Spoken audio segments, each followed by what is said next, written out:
Hello, and welcome to the Performer's Guide. My name is Kristen Rayleigh, and this is Get Your Shit Together 21-Day Personal Challenge. Today, we will be discussing how.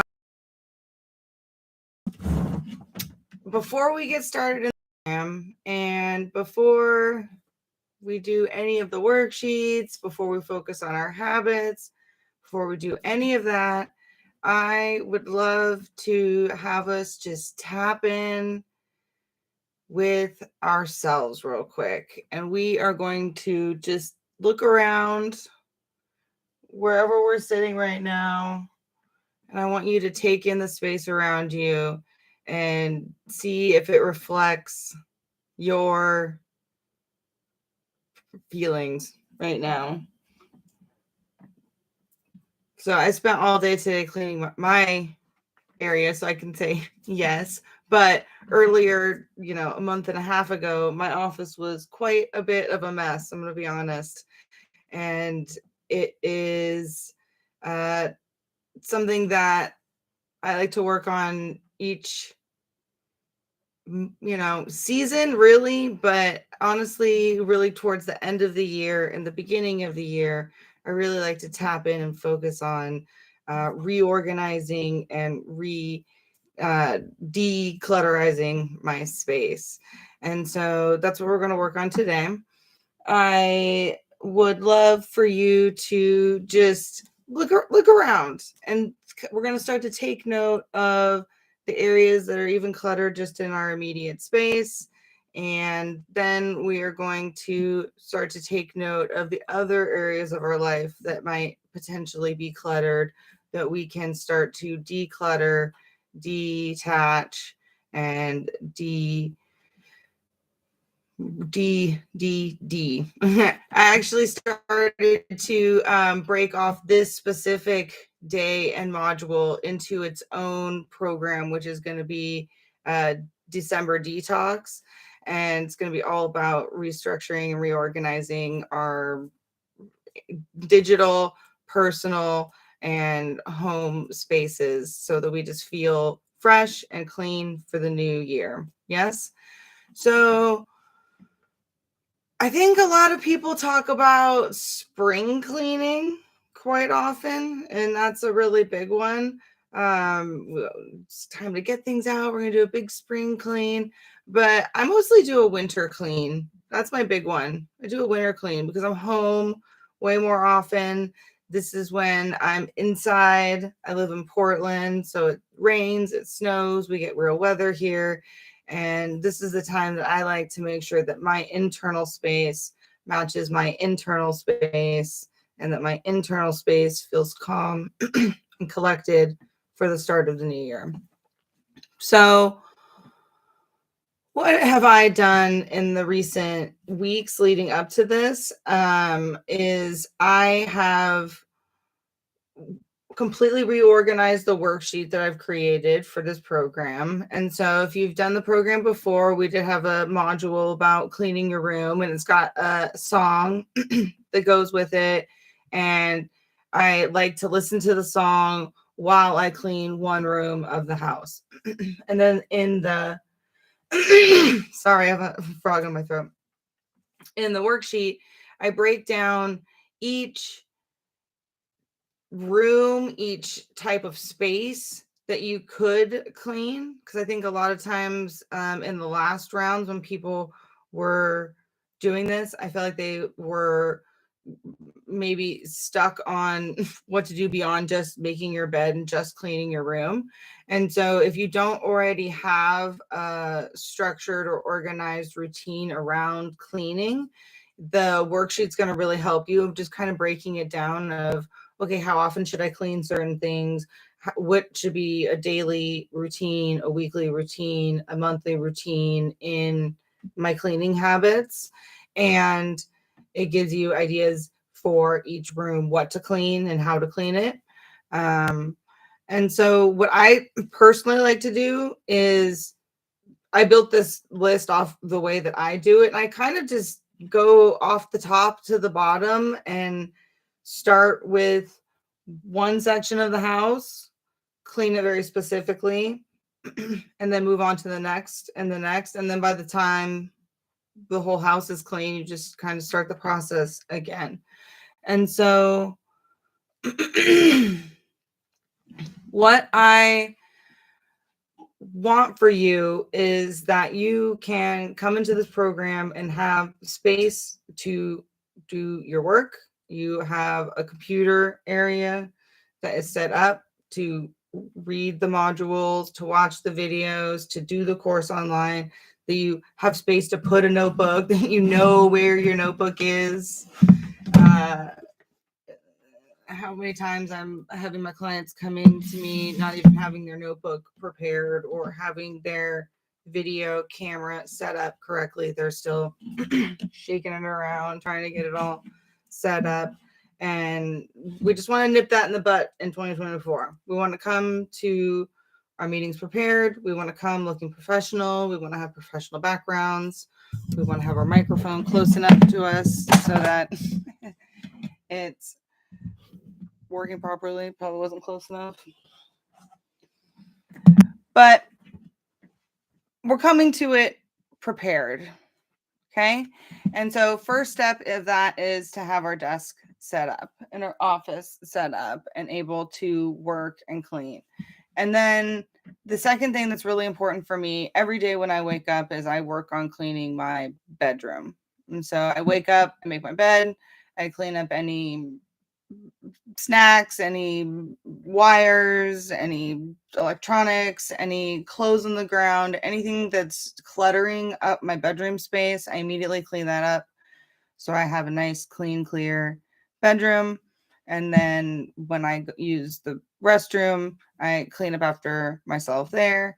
And then I go into the kitchen. And my goal this year is to cook more. And so if that's one of your goals as well, we're going to want to jump on the bandwagon together and we're going to clean our kitchens to give ourselves space to do that.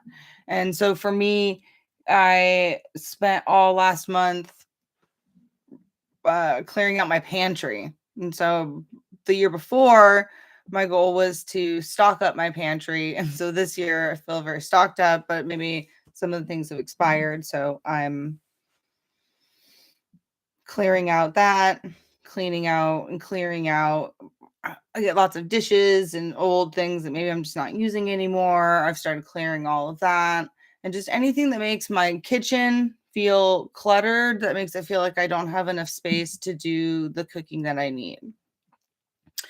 And then the next things I did was buy more shelving. So I bought a lot more shelving to, got this bookshelf here. And I also have 2 more out of sight over here that are holding just more storage unit items. And so if you feel like you have a lot of cluttered items around that you're not necessarily ready to get rid of, we're gonna make sure we're collecting them, storing them, and making them so that they're not cluttered. So like my hula hoops aren't just all over the place. They're nicely tucked away. Okay. So that's what we're going to do. And then the next step I did was I cleared out all my clothes. And so I cleared out everything that wasn't a total fuck yes. Like if I didn't love it, it went into a bag that I keep for a few months. And if I don't think or look at or go through or need anything in that bag, I'll re-examine it.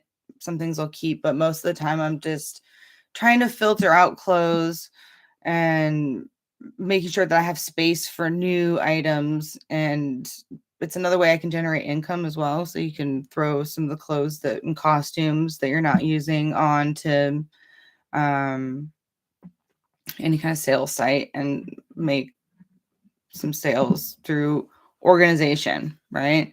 So I spent a lot of time doing that. I also put away my Christmas decorations. So if you still have your Christmas decorations out, might be a nice time to put all that away. And just clearing out your space for the new year, getting rid of all the clutter that you're not using. And so a lot of people love the Marie Kondo method, which I love that book. It's an excellent book. I've read it. It's a great idea. And I also have a similar one where it's just questions that I ask myself what I want out of getting rid of items. And so, do I want to keep or get rid of these things? There's a certain set of questions that I ask myself. And it's like, does this item actually make me money? Is it like my hula hoops? Sometimes they're in my way, but I know I want to keep those because they help generate income for me.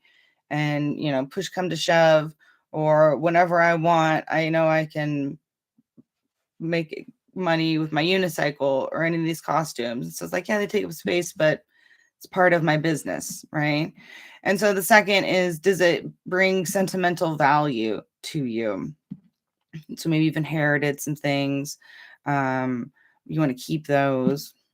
Maybe there's some things that you're holding on to and have sentimental value that you don't need to be holding on to. And it's like, why do I have sentimental value to this pen that's like broken or some random thing, right? And so we're going to decipher which is true sentimental value and which one we're just putting sentimental value onto, and then get rid of the things that we don't really need, right? The next is, do I have space for it? And so a lot of times we have things that we love or we need or we want, but we just simply don't have the space for it. And if you don't have the space for it, maybe you need more storage items to properly store the items, or maybe you need a storage shed, or maybe you need a storage unit, or maybe you just need to get rid of some items that you're not using that you're just holding on to. Yeah. And so we're gonna just ask ourselves some questions when we're looking at the item. Does it actually make me feel good? Does it bring good memories? So maybe I have items that I love, that I got from my mom, or I inherited it, or it's from a gig that I did as a costume, but it doesn't bring good emotions to me. It makes me feel bad, actually. It doesn't make me feel happy. It feels like a weight on my brain and my memory. And so I like to decipher what things bring good sentimental value and what things are bringing bad sentimental value to me when I'm getting rid of things, and also things that make me feel the way that I want to feel about myself. And so maybe that's switching out broken items for newer items that make me feel better about myself because I have nice, new, clean things. Or for instance, I wanted to switch out all plastic for glass because that makes me feel healthier because I like drinking out of glass.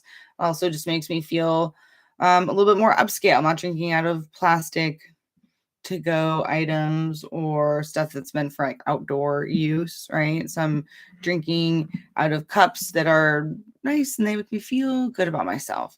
And so that's the next thing is, does it make me feel good about myself, or does it make me feel bad about myself? And so I think there's certain things that we have around that just, they don't speak to who we really want to be, our truest, highest self. And so we'll start to get rid of those items, thank them for their service, pass them along to people who could use them, and we just keep the items that we do want. And so then that leads to the next question is, could somebody else greater benefit from having the item, versus me having the item? And so sometimes I'll have something like, for instance, a costume, but then a friend was like, oh my gosh, this fits perfect. I'm going to use it. I'll use it immediately on the cruise ship tour I'm going on right now. And it's like, I haven't used that costume in 5 years. Some costumes I'd never even used. They're just literally sitting on my costume rack. Why not get rid of it? Make space, give it a new life, let somebody else use it. And then you can have space for a new costume. Yeah.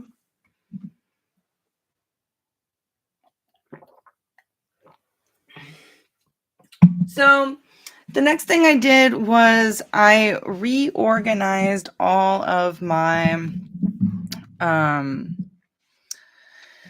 tools, all of my art supplies, all of my supply making items.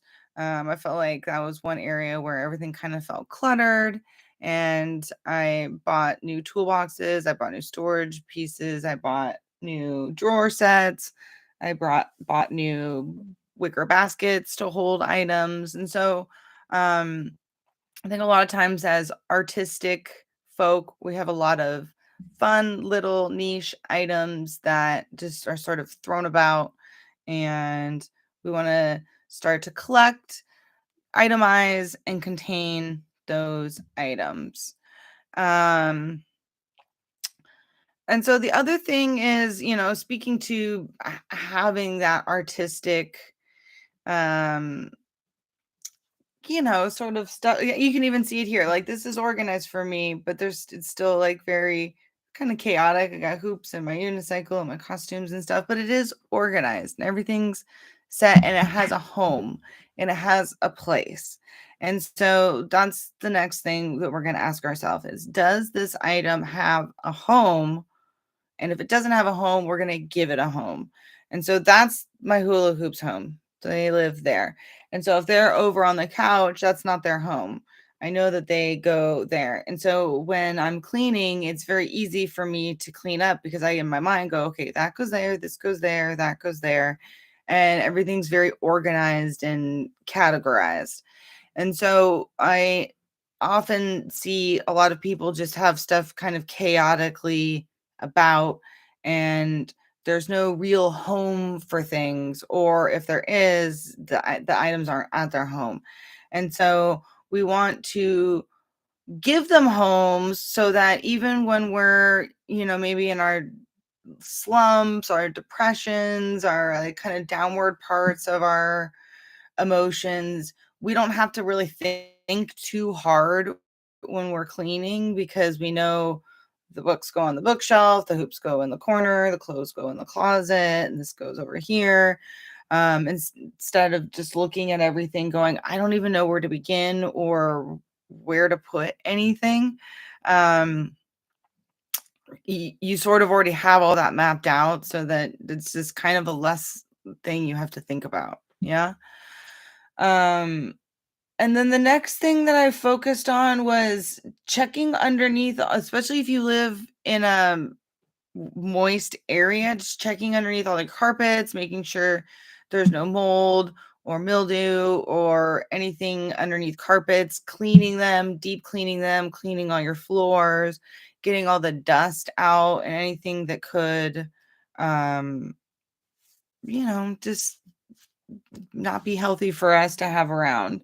And so we want to make sure that our whole space is cleaned out, and that we're focusing on getting rid of all that stuff, like our floors and cleaning and everything. And if you struggle with this, I recommend just hiring a housekeeper. You don't have to do it every week. You could do it once a year, could do it quarterly, could do it once a month, you could do it weekly. And you can decide just what specifically you struggle with. Like, maybe I could have one come over and help me deep clean my kitchen if I'm struggling with that. Maybe I'm having a depressive month and it's like, okay, I'll just hire someone. Then that way you can give somebody else some work. You can take a load off for yourself. I've also seen a lot of people just ask some friends to come over and help them clean their closet or organize or help them get rid of items. And so getting that feedback from somebody else is going to be really helpful when you're trying to get rid of things, because especially if you have a lot of things and everything feels like it has sentimental value, it'd be good to have another friend go, still, we can get rid of that. Or a friend to go, whoa, you're not going to get rid of that, are you? You got to keep that. And here, I have a vision for it, and you can do this with it. So that's, the next step is getting assistance from somebody else and asking them, hey, what do you think I can do to help clean my space?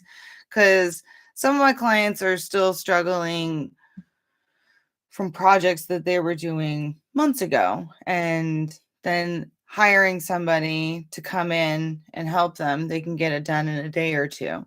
And so that's been very helpful for them. And so that's what we're going to work on over the course of the next 21 days, is just really cleaning our space. And so day one is starting with our desk, making sure that this desk, our office area, is clean, is ready for us to do the work that we need to do.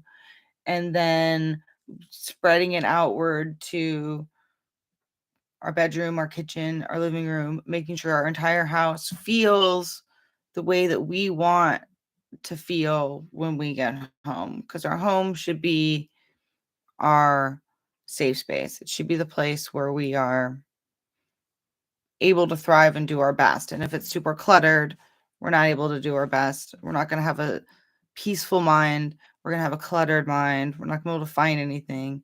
And so that's what we're going to work on today. And go ahead and comment below and let me know what you are working on. And I'll see you tomorrow. Have a great day.